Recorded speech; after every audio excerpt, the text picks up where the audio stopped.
Could Frankenstein have revived the girl? He's in the same thing. He's not Jesus. He reanimated a corpse or a bunch of different corpses from all new sewed parts, together. though. So I mean, that's the whole thing. What's the difference? Good question. I don't know. We'd have to ask Mary Shelley, but she probably died a long time ago. We'll have to revive her. This is Jason Patrick. Welcome to the Frog Brothers Podcast.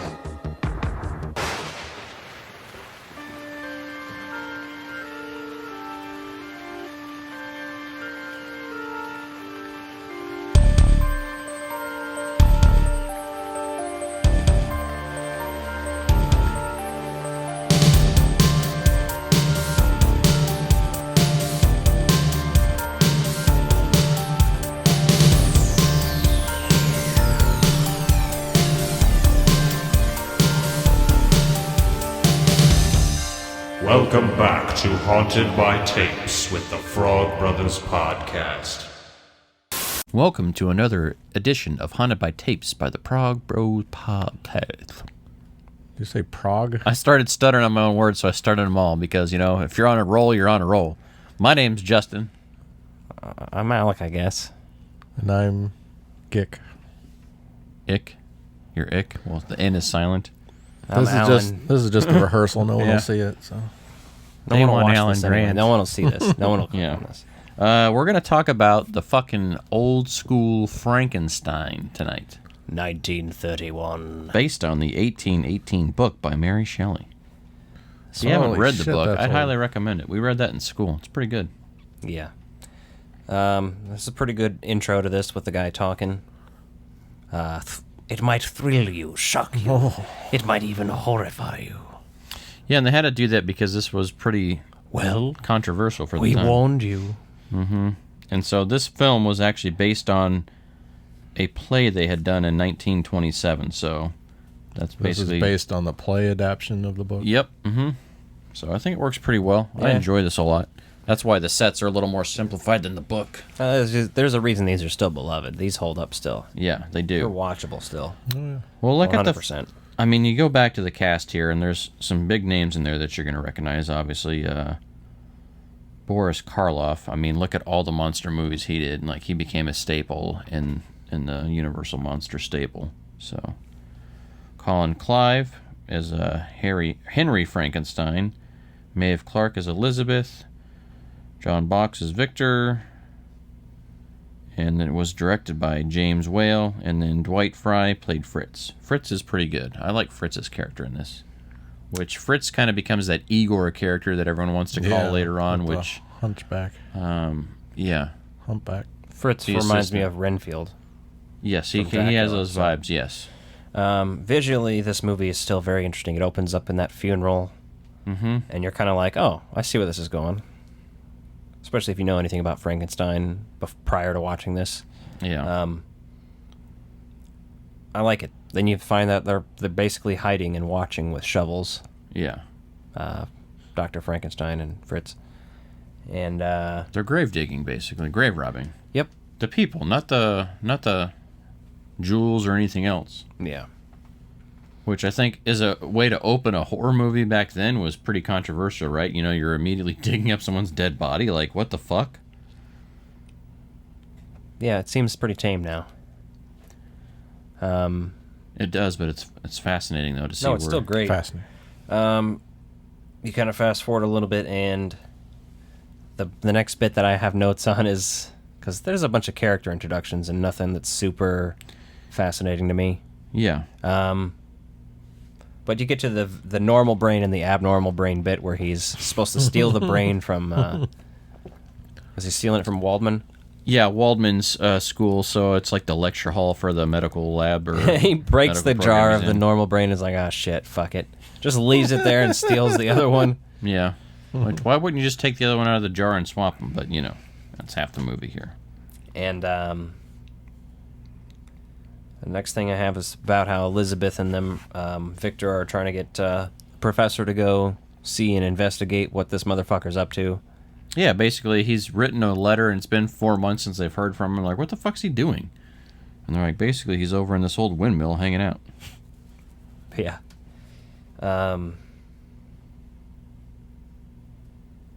I love the way they talk in these old movies. It's always entertaining. The dialogue's fascinating in here. So you find out that Victor has last seen him 3 weeks prior, so he's at least been keeping up with him, but he's got his fiancée on the ropes. He is not communicating with her at all. So he left his teaching job since they wouldn't give him the bodies that he wanted. So Wardolph wouldn't give him the bodies, so he's like, nah, fuck it, I'm going to quit this job. Don't need it. Did you call him Waldorf? Wardolph, yeah. So it's storming outside. So a fascinating fact about this. So this is the first movie that featured the sheet metal to do some of the thundering sound. And so that's where that sound effect originated here, was for this film. Basically, he ends up doing a bunch of prep, getting this shit together to do his experiment. And Fritz is helping him. He's up top connecting shit. And then the other motherfuckers start knocking at the door, and he's like, "Ah, fucking A." Right in the middle of my shit. There's some cool shit in there, like when you see the old school headphones that he's got when he's listening to the weather, there's some stuff you're thinking like, okay, 1931, like where's all this technology at? But there was a lot of electronics in the, obviously they're making motion pictures, so there's a lot of interesting stuff at this time that it feels like it's been longer than that, but at the same time there's so much changing in the world at the This time. shit's about to be 100 years old. Yeah, I know. So we should have waited. So when we talk about this being 100 years old, so the Frankenstein makeup from this movie specifically that Universal owns is set to expire in 2026, so that'll become public domain then. So then people can actually do the bolts in the necks. Mm-hmm. Yep, everyone will be able to at that point. Because everybody else usually does like bolts in the forehead, just like, give Yep. it off that vibe. But And so Jack P. Pierce created the design of the monster for this, which is different than the book's description of it and even the stage play's description of the monster. So this was his own thing here, which is why it is the way it is. and it's the most iconic. Yes, it stood the This is test where of it all time. starts, baby.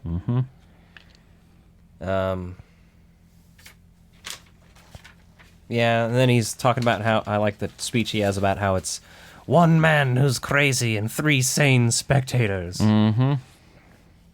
The effects are fun during this whole scene, like all the different setting, like it's a fucking vibe. The visuals just fucking rule, and I love when it finally comes down and he just starts repeating it's alive until, obviously that's very It's iconic. alive. Everyone knows that. Now I know what Yeah. it feels like to be God. They don't know that it's been repeated 400 times in that scene, though. And then, that line was cut out of the movie Yes, at and times, too. There's many takes of this movie that have that removed. If you stream it on Peacock for free, it's got it returned in there, and so there's a long Or time where Tubi. you, Tubi did as well. yeah. So when you find it now, there's a long period of time where you couldn't find that at all, and they lost the original dialogue, and apparently they found another cut and were able to kind of put it back in. That's why it's kind of fucked up in the mix. I thought the bit about the ultraviolet light was interesting, and then he's having this conversation with Waldman then, and Waldman basically learns that he's just out there grave robbing, doesn't give a fuck. He just tells him like, yeah, I gotta get bodies somewhere. Yeah. He pretty much, he learns of he describes it as a criminal brain. Yeah. You stole the fucking brain from my shit then, you bitch. He figures that out on everything. So do you think you think Dan Aykroyd has seen this movie a bunch? Because he's fucking named his movie after a line in this, a line by Baron Frankenstein. There's nothing but trouble. So Baron's convinced Henry has a side piece. So when they have the Baron Frankenstein in there, and then Waldman says to hide it. Yeah. So I thought that was an interesting little bit. It's a fun scene when he's teaching him, how to walk and sit, basically, and then Yeah, he's basically doing the dog commands there, yeah. Fritz comes in with the fucking torch, and he's like, "Oh, fucking fire, no!" Mm-hmm. And he's freaking out, basically, and, Wait till I bring him into the light. yeah. And that light's really what fucking scares everybody there. That iconic reveal of him walking in backwards and turning around is fucking still holds up. It's really cool.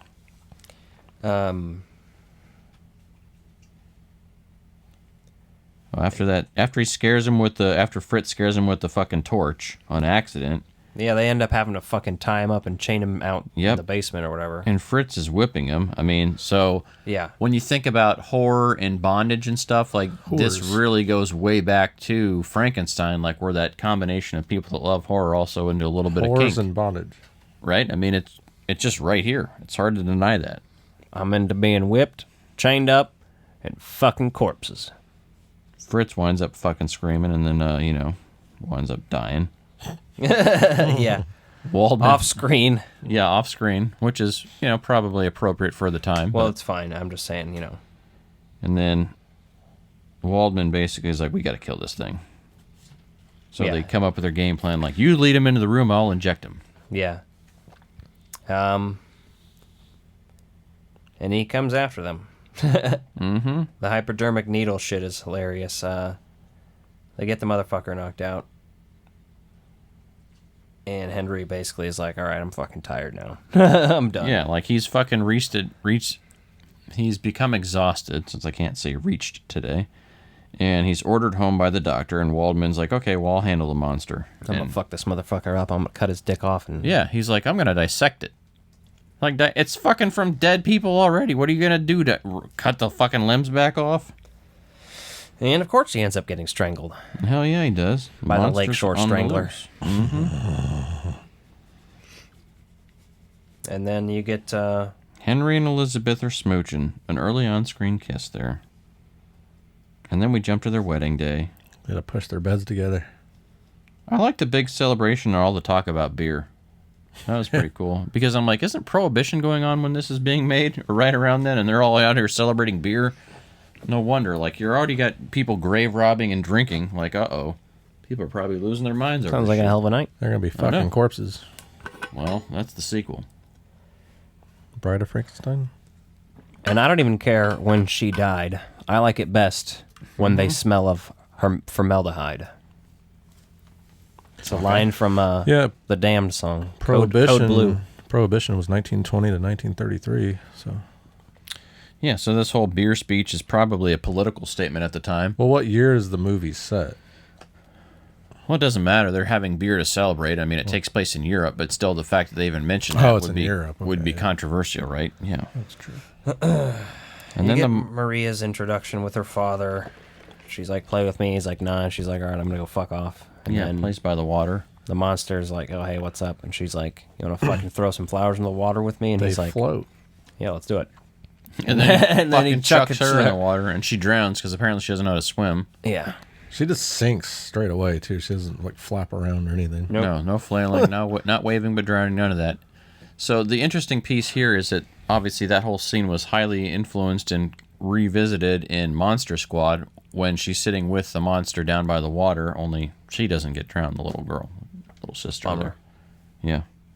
But I thought that was a good callback to the original Frankenstein. Yeah, the monster scares Elizabeth unconscious, then escapes at their fucking wedding. Mm-hmm. And then Maria's father comes marching through the town with the fucking body of his little girl, and is like, "Yo, what's the fuck up?" And then it's mob time. Fucking mob city. Could Frankenstein have revived the girl?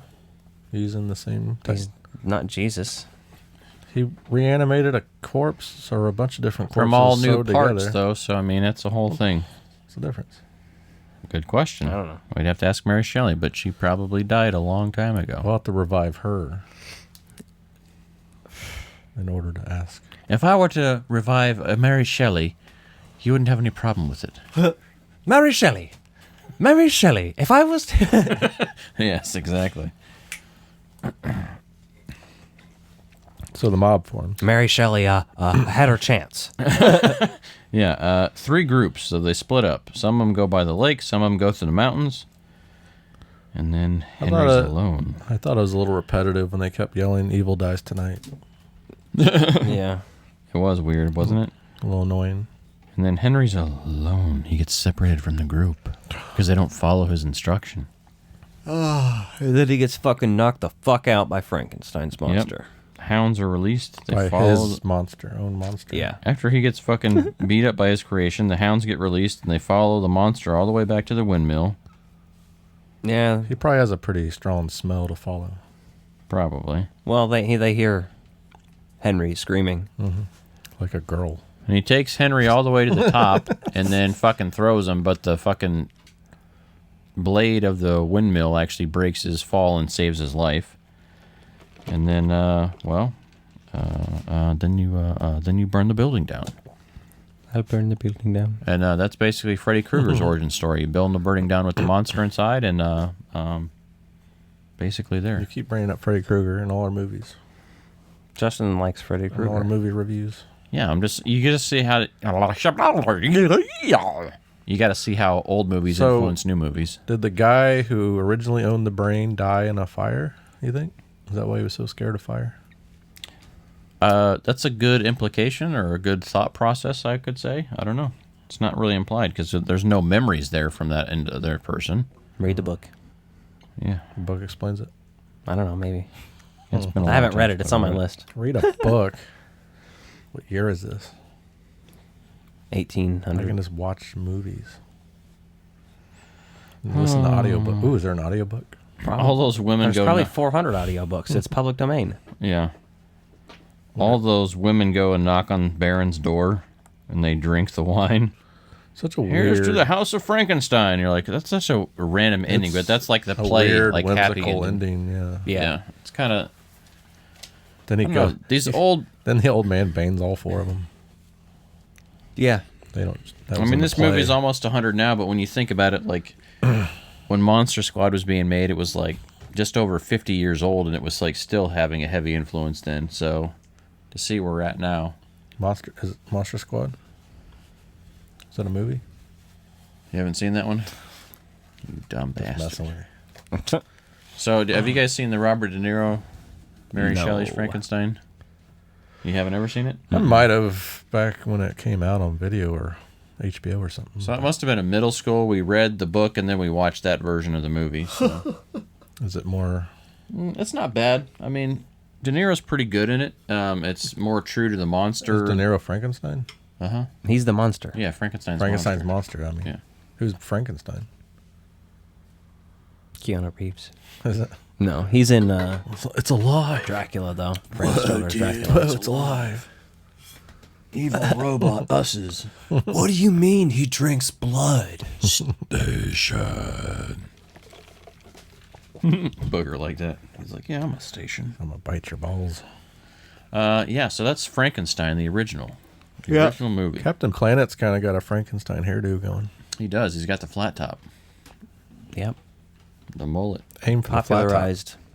Another Ghostbusters connection. Mm-hmm.